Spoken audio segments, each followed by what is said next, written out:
না আমার এই বউটাকে কোন যায় তামান দেশ খুঁজে বেড়াচ্ছি আমি। তাহলে এই দুটোর সময় চলে যাচ্ছি ধান পান কাটিয়ে। তাহলে এই লোক যদি এরকম কাছে গম পরে 2 দিন পরে ঈদ, তাহলে এই কুরবানি ঈদের সময় অনেক ঘর বাড়ি একটু পরিষ্কার মরিষ্কার করবে না? এখন তো গম পড়লি হয়, এ লোকটা সারা সময় গম পড়বে, কাজে চলে যাবো সারা সময় গম পড়বে। ও বন্যা বাদ দাও দি ওটো না দেই যাও, এই আর তাই উঠুন যাবে না।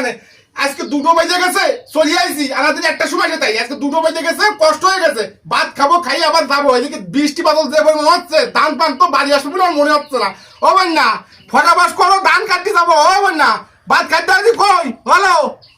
আল্লাহ রে আল্লাহ, কি গম কয় আল্লাহ, কি গম পরে। এই গম পড়লি আমার কত বিপদ বেঁধে যায়, উঠো দিবেন না।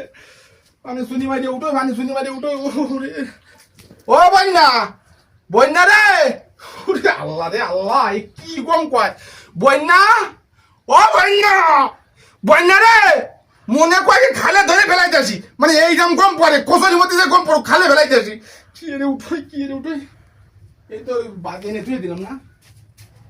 দাঁড়াও, তোমার কি এর উঠো দিয়ে সে আমার জানা আছে, সে তো আমার জানা আছে, কোন কাদা উঠো দিয়ে সে তো আমার জানা আছে। মানে বরের বিটি মানুষ ধরে এত বড় গম পড়ে, তারা গমেই পড়ে যায়, তাকে ধরে আর কোনো কাজ হয় না।